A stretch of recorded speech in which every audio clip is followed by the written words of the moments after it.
आखो जी वाहिगुरु जी का खालसा वाहिगुरु जी की फतेह।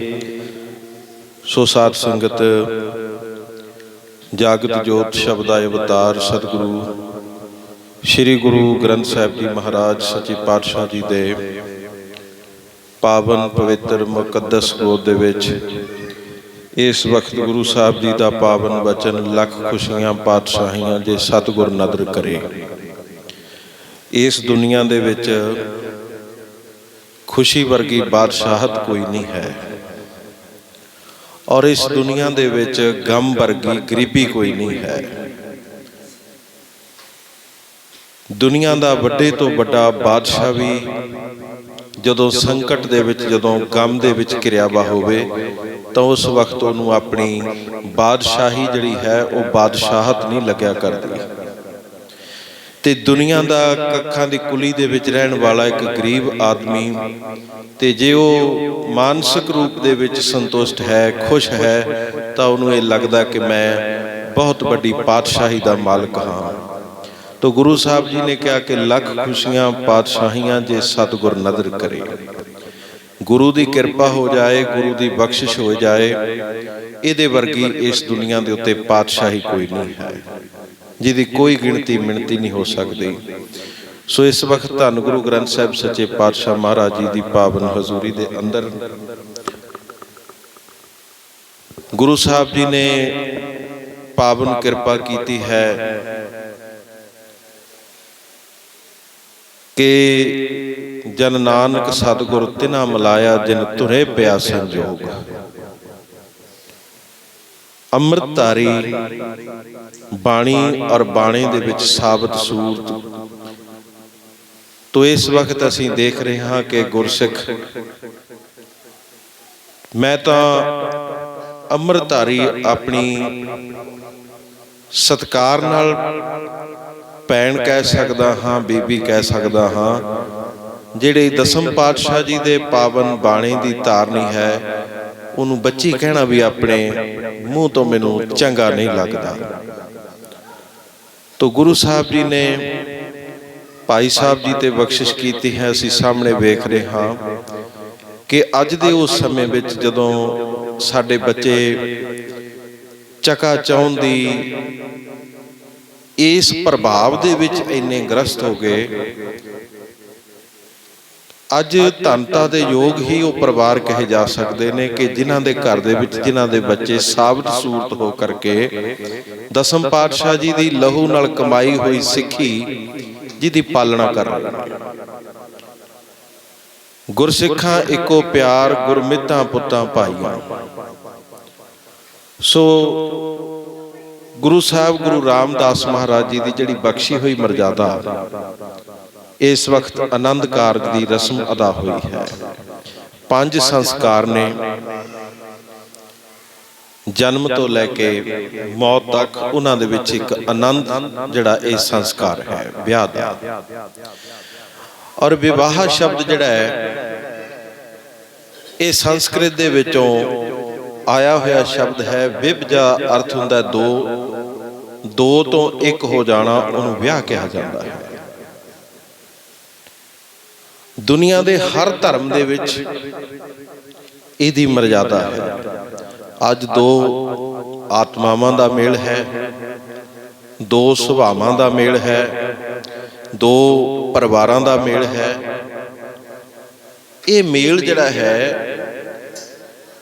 बाकी ते सारे बहाने बनते हैं पर यह संजोग विजोग धरों ही हुआ। जदों असीं इस दुनिया ते आउंदे हां ते सच्चे पातशाह ये सानू बख्शिश साडे मस्तक ते लिख के ये नाल ही बख्शिश करके इस दुनिया दे विच जीव आउंदा है। और दुनिया दे हर धर्म दे विच ये मर्यादा है। हिंदू धर्म दे विच फेरे हुंदे ने इस्लाम दे विच निकाह है। हर धर्म की रिवायत है। विवाह एक वो मर्यादा है जिहदे उत्ते 2 तरह की मोहर लगती है। एक गुरु दी एक समाज दी इको समय। गुरु साहब की हजूरी दे विच ਪਰਿਵਾਰ ਸਮਾਜ ਦੇ ਰੂਪ ਵਿੱਚ ਇਕੱਠੇ ਹੁੰਦੇ ਨੇ ਤੇ ਗੁਰੂ ਗ੍ਰੰਥ ਸਾਹਿਬ ਆਪ ਪ੍ਰਕਾਸ਼ਵਾਨ ਹੋ ਕਰਕੇ ਇਹ ਦੁਨੀਆ ਦੇ ਵਿੱਚ ਪਹਿਲੀ ਔਰ ਆਖਰੀ ਇੱਕੋ ਪ੍ਰਕਿਰਿਆ ਹੈ ਜਿਹਦੇ ਉੱਤੇ ਮੋਹਰ ਨਿਰੰਕਾਰ ਦੀ ਔਰ ਸੰਸਾਰ ਦੀ ਇੱਕੋ ਸਮੇਂ 'ਚ ਲੱਗਦੀ ਹੈ। ਬਾਕੀ ਕੋਈ ਤੁਹਾਨੂੰ ਕਿਤੇ ਐਸਾ ਨਹੀਂ, ਕਿਤੇ ਗੁਰੂ ਸਾਹਿਬ ਵੱਖਰੇ ਰੂਪ ਦੇ ਵਿੱਚ ਬਖਸ਼ਿਆ, ਕਿਤੇ ਅਸੀਂ ਸੰਸਾਰ ਦੇ ਵਿੱਚ ਉੱਥੇ ਸਾਡਾ ਵੱਖਰਾਪਣ ਹੈ। ਔਰ ਅਸੀਂ ਸੰਸਾਰ ਵਿੱਚ ਦੇਖਦੇ ਹਾਂ ਕਿ ਕਈ ਵਾਰੀ ਬਹੁਤ ਸਾਰੇ ਲੋਕ ਕੇਵਲ ਧਰਮ ਦੀ ਮਰਜ਼ਾਦਾ ਪੂਰੀ ਕਰ ਲੈਂਦੇ ਨੇ, ਲੁਕ ਕੇ ਗੁਰੂ ਗ੍ਰੰਥ ਸਾਹਿਬ ਦੀ ਹਜ਼ੂਰੀ ਵਿੱਚ ਆਨੰਦ ਕਾਰਜ ਹੋ ਜਾਂਦੇ ਨੇ, ਪਰ ਸਮਾਜ ਉਹਦੇ ਤੇ ਕਿੰਤੂ ਕਰਦਾ ਹੈ ਕਿਉਂਕਿ ਦੁਨੀਆ ਦੀ ਮੋਹਰ ਨਹੀਂ ਲੱਗੀ ਹੁੰਦੀ ਸਮਾਜ। ਔਰ ਬਹੁਤ ਸਾਰੇ ਇਕੱਲੇ ਜਾ ਕੇ ਕੋਟਾਂ ਕਚਹਿਰੀਆਂ ਵਿੱਚ ਕਰਵਾ ਲੈਂਦੇ ਨੇ, ਉਹਨੂੰ ਵੀ ਪ੍ਰਵਾਨ ਨਹੀਂ ਕੀਤਾ ਜਾਂਦਾ ਕਿਉਂਕਿ ਉੱਥੇ ਉਸ ਵਕਤ ਗੁਰੂ ਦੀ ਮੋਹਰ ਨਹੀਂ ਹੁੰਦੀ। ਇਸ ਲਈ ਇਹ ਪਾਤਸ਼ਾਹੀ ਜਾਂ ਖੁਸ਼ੀ ਦਾ ਸਭ ਤੋਂ ਵੱਡਾ ਮਕਾਮ ਹੈ ਕਿ ਜਦੋਂ ਸੰਸਾਰ ਦੀ ਔਰ ਨਿਰੰਕਾਰ ਦੀ ਇੱਕੋ ਸਮੇਂ ਇਸ ਕਾਰਜ ਤੇ ਮੋਹਰ ਲੱਗਦੀ ਹੈ। ਇਸ ਲਈ ਵਿਵਾਹ ਵਾਲੀ ਜੋੜੀ ਔਰ ਉਹਨਾਂ ਦੇ ਪਰਿਵਾਰ ਜਿਨ੍ਹਾਂ ਨੂੰ ਲੱਖ ਲੱਖ ਵਧਾਈ ਜਿਹੜੀ ਹੈ ਉਹ ਦਾਸ ਵੀ ਦਿੰਦਾ ਹੈ ਤੇ ਆਪਾਂ ਸਾਰੇ ਹੀ ਜਿਹੜਾ ਵੀ ਕੋਈ ਰਿਸ਼ਤੇਦਾਰ ਆਉਂਦਾ ਉਹ ਦਿੱਤੀ ਜਾਂਦੀ ਹੈ। ਔਰ ਸਾਧ ਸੰਗਤ ਤੇ ਇਹ ਜੋ ਲਾਵਾਂ ਦਾ ਪਾਠ ਹੋਇਆ ਇਹ ਗੁਰੂ ਰਾਮਦਾਸ ਮਹਾਰਾਜ ਨੇ ਬਖਸ਼ਿਸ਼ ਕੀਤੀ। ਉਸ ਤੋਂ ਪਹਿਲਾਂ ਬ੍ਰਾਹਮਣ ਹੀ ਵਿਆਹ ਦੀ ਰਸਮ ਕਰਾਉਂਦੇ ਸੀ। ਤੇ ਇੱਕ ਨਗਰ ਦੇ ਵਿੱਚ ਇੱਕ ਗਰੀਬ ਸਿੱਖ ਤੇ ਉਹਨੇ ਜਾ ਕੇ ਲੜਕੀ ਦੀ ਸ਼ਾਦੀ ਕਰਨੀ ਸੀ। ਲੜਕੇ ਵਾਲੇ ਚੰਗੇ ਸੁਭਾਅ ਦੇ ਲੋਕ ਮਿਲ ਗਏ ਤੇ ਉਹਨਾਂ ਨੇ ਕਿਹਾ ਕਿ ਸਾਨੂੰ ਲੜਕੀ ਮਿਲ ਗਈ, ਇਸ ਤੋਂ ਵੱਡੀ ਹੋਰ ਕੋਈ ਸਾਡੀ ਡਿਮਾਂਡ ਨਹੀਂ ਹੈ ਤੇ ਤੁਸੀਂ ਬਹੁਤਾ ਕੋਈ ਖਰਚ ਨਹੀਂ ਕਰਨਾ। ਉਹਨੇ ਜਾ ਕੇ ਬ੍ਰਾਹਮਣ ਨਾਲ ਗੱਲ ਕੀਤੀ ਕਿ ਜੀ ਮੇਰੇ ਬੱਚੀ ਦੀ ਜਿਹੜੀ ਰਸਮ ਹੈ ਵਿਆਹ ਦੀ ਤੁਸੀਂ ਅਦਾ ਕਰਵਾਓ। ਉਹ ਕਹਿੰਦਾ ਵੀ ਰੁਪਈਏ 25 ਲਊਂਗਾ ਮੈਂ। तो उस गुरु के सिख ने कहा कि मैं गरीब सिख हाँ गुरु दा, थोड़े बहुते घट कहना नहीं। चलो सिख ने सोचा कि होर पास्यों वो परिवार चंगा मिल गया, बहुता खर्च नहीं करांगे, ये रस्म अदा करें। जदों बरात आ गई, सारी ब्याह की तैयारी हो गई ते ब्राह्मण नूं बुलाउण गए, वो मुकर गया। वो कहंदा रुपये 50 लो, उन्हें 25 रुपये रेट होर चकता। ते जदों ये नीमो चोणा जा होके गुरु का सिख वापस आया तो वो दूसरे परिवार वाले पूछण लगे जी तैयारी। उन्हें सिख ने दस्सिया दसी कि ब्राह्मण जिहड़ा वो धोखा दे गया, बेईमान हो गया, माया दे लालच। दोने परिवार फिर इन्होंने फैसला किया भी आपां इउं करिए, आपां गुरु दे सिख गुरु रामदास महाराज भी हुण ये अपनी विथया आपां गुरु कोले लैके चलदे हां।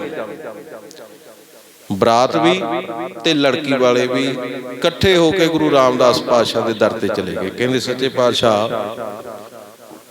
आप कृपा करो, धन धन रामदास गुर जिन सिरिया तिने सवारिया, पूरी होई करामात आप सिरजनहार है धारिया, सिखी अतै संगति पार ब्रह्म कर नमस्कारिया, अटल अथाह अतोल तू तेरा अंत न पारा पारिया, जिनी तू सेविया भाव कर से तुद पार उतारिया। सच्चे पातशाह साडे सामने आ समस्या आ गई।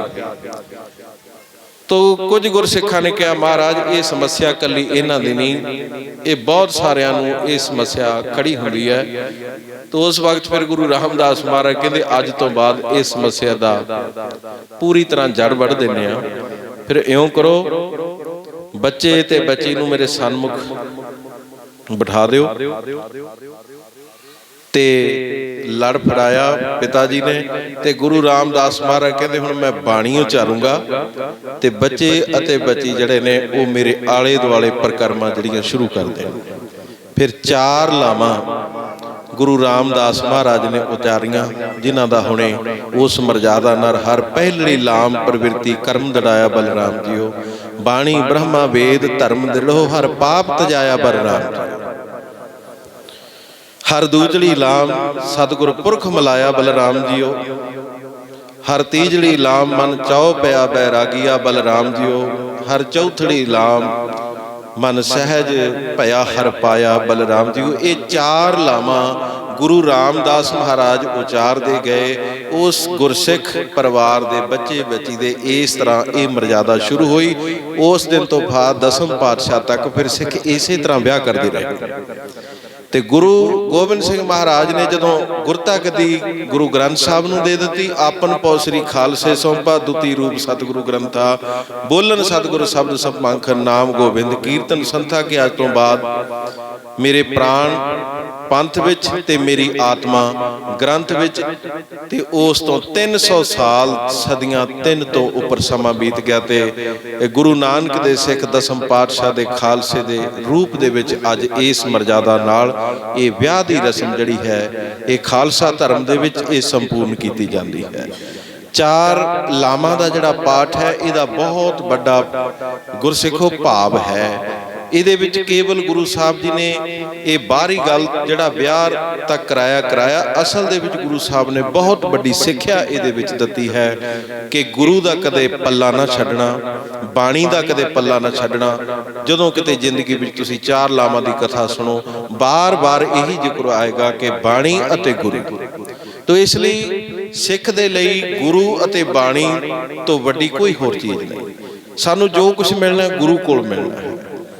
ਬਾਣੀ ਹੈ ਕਿ मैं ये गल कह के समा समाप्त करदा। देखो कड़ा प्रसाद नूं भोग लगदा प्रवान हुंदा ते संगत विच वरतदा ते उदों सिख जदों अपने मुख विच पाउंदा तो सानूं ये लगदा कि ये गुरु साहब जी ने ये प्रवान कीता होया है। इसलिए सिख उस वक्त उहनूं अमृत समझ के अपने अंदर देग नूं लैके जांदा मुख रखण। तो गुरसिखो जदों असीं बाणी पढ़दे हां इनू भी गुरु साहब दा सीत प्रसाद समझ के पढ़ो क्योंकि गुरु साहब जी दी रसना तो उचारण होई हुई है। एक एक अखर ये 10 गुरु साहिबानां दा भगतां दी बाणी ये सारा कुछ गुरु है। अर्जन देव महाराज साहब जी की रसना तो गुरु तेग बहादुर साहब की रसना तो 10वें पातशाह गुरु गोबिंद सिंह महाराज जिन्होंने संपूर्ण श्री गुरु ग्रंथ साहब जी की पहली कथा की। तो इसलिए इस मौके ते सो मैं इस जोड़ी नूं आशीर्वाद नहीं मैं कह सकता, मैं तो अरदास करदा कि सच्चे पातशाह जिस कलगी वाले तेरी सिक्खी नूं इन्हां ने प्यार करदियां अपनी जीवन की आरंभता की है, किरपा करना इस परिवार विच इस खानदान विच अपनी एक घर दा एक गुरु नानक की सिक्खी का छिट्टा जिहड़ा है इसे तरह बरकरार रखना। तो वधी बेल बहु पीढ़ी चाली धर्म कला हर बंद बहाली। धर्म दिड़ो हर नाम ते आवो तदै धर्म धरे धर्मापुर गुणकारी मन धीरा। तदै धूल पड़े मुख मस्तक कंचन पे मनूरा। सो दास महापुरखा ने आप आना सी पर क्योंकि प्रोग्राम होने करके वो आप जी के दर्शन नहीं कर सके तो मैनू अचेचे तौर पर महापुरखा का हुक्म होया सी। हालांकि बड़ा रजेवा तुहाडे सामने को पंथ का इस तरह चल रहा है। सो गुरु किरपा करे बोलदियां कोलों होईयां गलतियां भुलां चुकां दी खिमा। सो गुरु साहब 10वें पातशाह किरपा करन, गुरु ग्रंथ साहब महाराज सिर ते मेहर भरिया हथ रखन। सो नव विहाई जोड़ी नूं असीं अरदास करदे हां। तो आप संगत दा धन्नवाद, दोनों परिवारां नूं बहुत बहुत बधाई जी। वाहिगुरू जी का खालसा वाहिगुरू जी की फतेह।